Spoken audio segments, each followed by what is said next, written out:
will be miles away.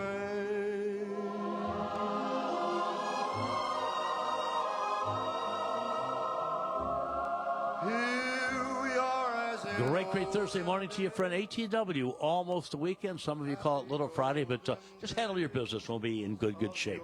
Mark Bush Bishop in for Pam Cook on News Talk 1480 WHBC, trying to keep her proud in a big way. And in the studio with us, the mayor of Massillon, Jamie Slutz. Jamie, what a treat. You know, you're one of these guys, and I'm kind of I've been doing this for such a long time, you get kind of caustic and kind of very blunt and honest.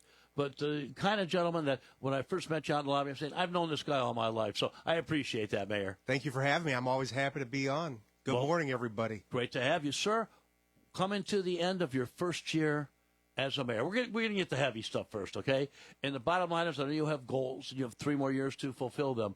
But has the first year gone? There's going to be curveballs everywhere. I know you can hit them. But the bottom line is the first year gone pretty much as you wanted it to, getting things accomplished, getting the ball rolling? It's been everything I expected and more. Everything. Is that good or bad? It's all good stuff. Good. All good stuff. You know, when you look at things in a positive frame of mind, good things happen, I believe. So, Dude, every day is special when you get a foot on the floor and get out of bed, right? Right, absolutely. How could it be a bad day? Exactly. Every day's a good day. Thank you, It's sir. all how you look at it. So things are happening. Again, I am very blunt, and sometimes people don't like that. But I treasure. I'm an inner city Cleveland guy, okay, from Slavic Village, 53rd and Broadway. It's actually 53rd and Ham Avenue. People know Broadway better. And in the shadow of Lady Lourdes Church. And so I treasure cities. And I treasure, I'll call it a great American city like Massillon.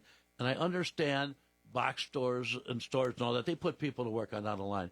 But I treasure driving down a main drag in a great city and seeing stores, locally owned stores, whether it's a shoe store or a clothing store or a coffee shop or a record store, things like that. And that's what I treasure, too, about Massillon, the small businesses right in your downtown area. we love small business. Mm-hmm. You know, I want to focus on downtown this year. Obviously, you can't do everything at once.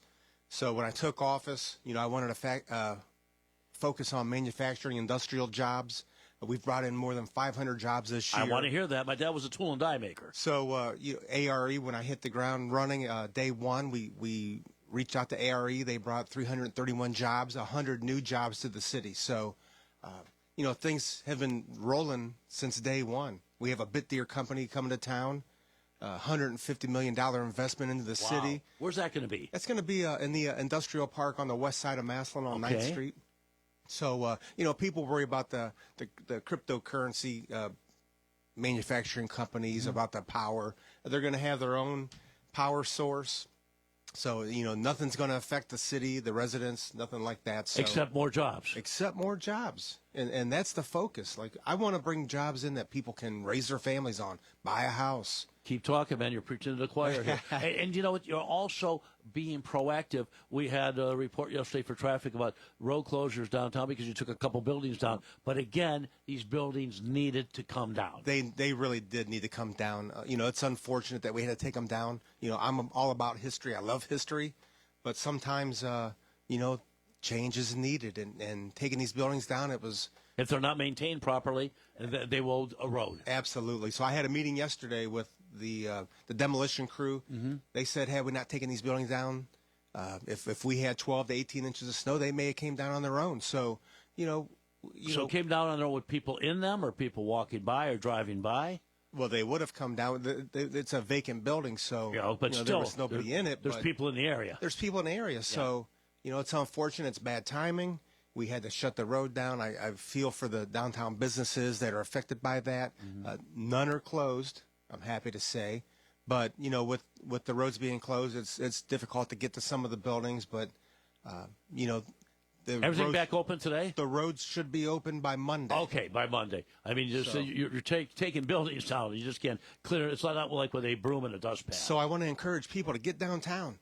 Support the small business. Last weekend of heavy-duty shopping. Yes. I know people were out in full force yesterday. Mayor Jamie Slutz from the great city of Massillon joins us. Mayor, you were city councilman before mayor, but before that, you were a police officer. And I want to tell you my thoughts on police officers, okay, that every day, and to me they're heroes, every day, men and women that put on the blue uniform put their lives on the line for people they don't know. I'm going to be blunt here.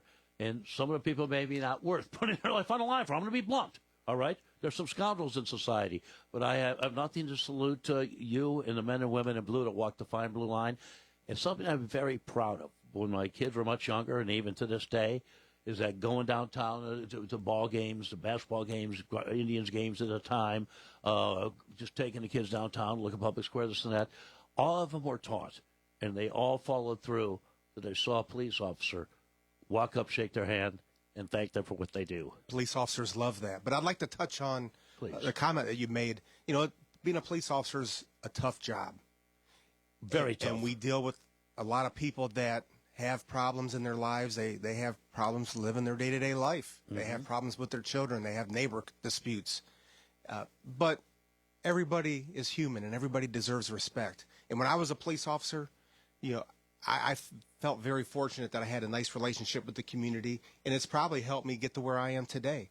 But those people that have problems, you know, they're looking for answers. They're looking for solutions. And to be able to help somebody like that, give them answers to get them thinking in the right frame of mind, thinking positive. You know, a lot of people think in a negative frame of mind. So, you know, my goal was always to get people to start thinking positively. And I would say, hey, you're telling me all this bad stuff. Tell me something good.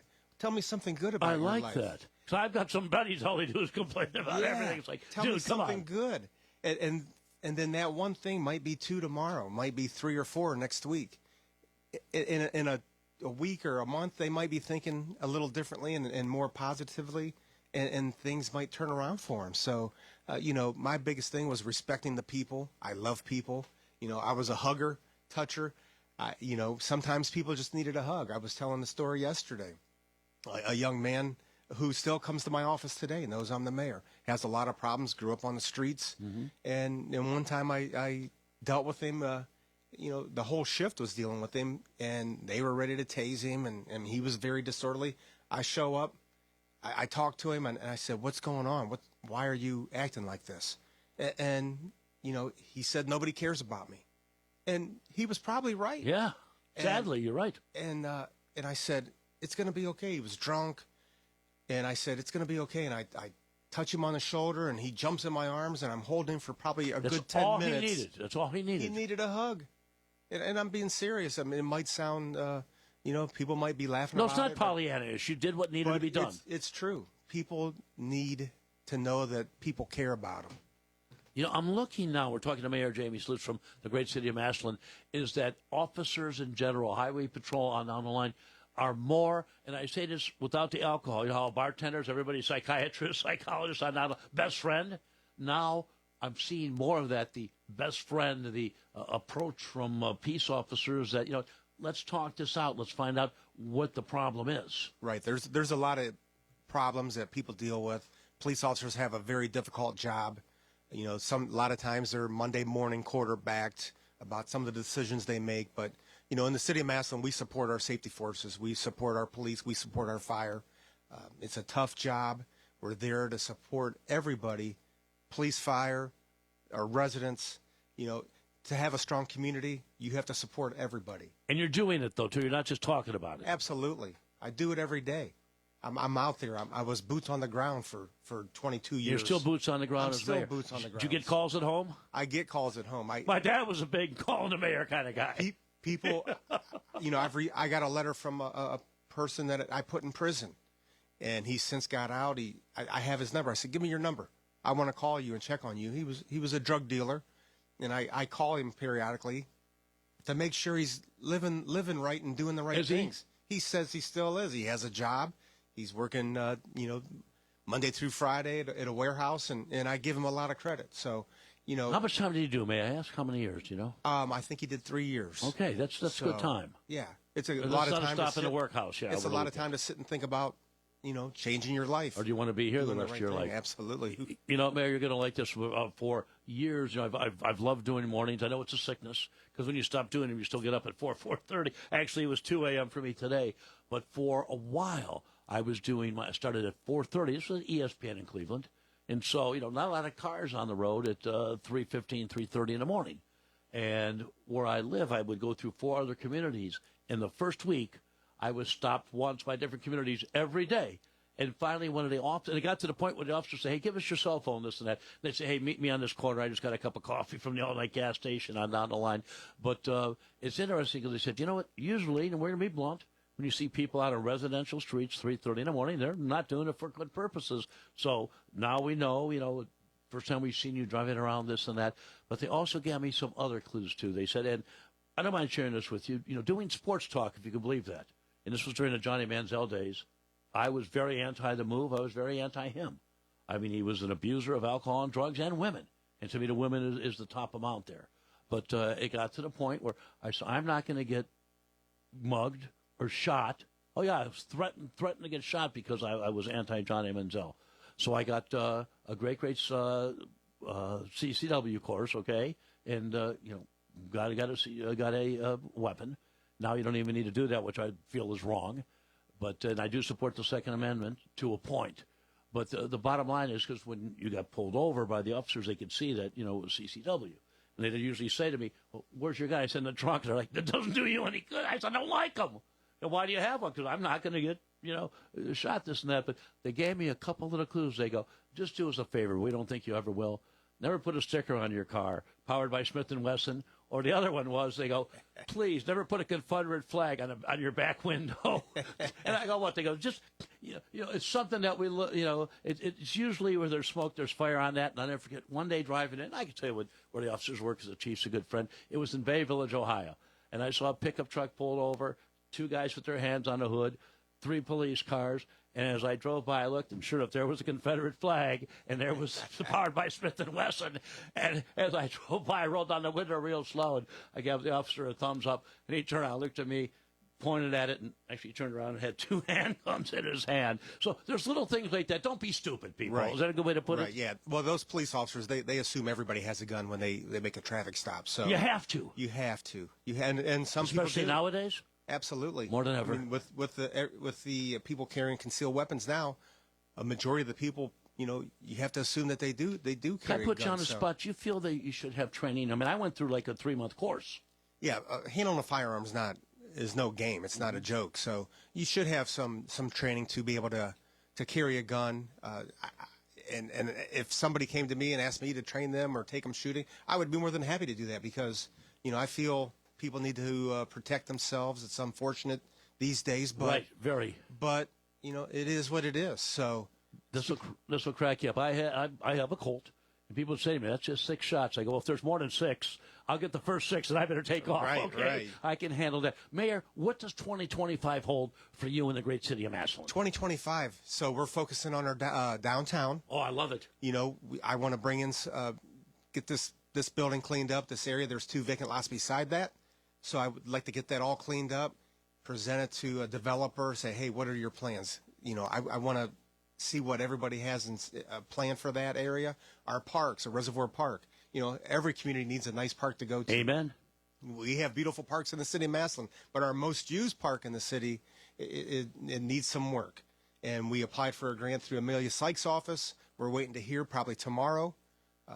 And I'm excited to get the ball rolling on that. So. And on the lighter side, when I think of Massillon, now I'll think of you, but also one of my dearest friends in the world, Chris Spielman, texted him and said, hey, I got the mayor of Massillon coming down. He goes, you got to ask him. Another championship for the Tigers coming up in 2025? Well, every year is a championship season for bro. the Tigers. So it's just how much work they want to put in. I mean, we just reload. Massillon is Massillon. Everybody wants to be Massillon. Such a special place to play. My son played there as an opponent a couple times, and it gives you goosebumps. It's a great atmosphere. Great atmosphere when the Massillon-McKinley game's there. I got 30 seconds I need from you. Tell us about a certain touchdown pass. The old lefty, not Kenny Stabler, one of your idols, but you threw. I had a Kenny Stabler jersey when I was growing up, but I was the backup quarterback for the Tigers back in '88, and they snuck me in the game. And as a matter of fact, I talked to the gentleman, anonymous, and I can't wait to talk to Coach Owens, he said he writes letters to the coaches about certain plays, and he says, when I saw you going in the game, he goes, "Oh my gosh, they're running my play." Did he run it? We practiced it for 2 weeks before the Massillon-McKinley game, but this play was not his. I was fortunate to throw a 7-yard touchdown pass in the second quarter.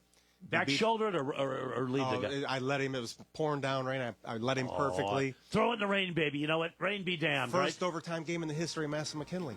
And you won it. 1988, we won 10-7. Mayor, you're amazing. Mayor Jamie Slutz, what a Merry Christmas to you, sir. Thank you very much. And you and your family. Billy Beebe, great guest. And if he wasn't, I just would have said anything, okay? You're listening to Mark Bunch Bishop in for Pam Cook. More to come, friend. Don't go anywhere. You're listening to News Talk 1480 WHBC. Oh, could this vintage suit be any cuter? Right? And the best part, they accept Discover.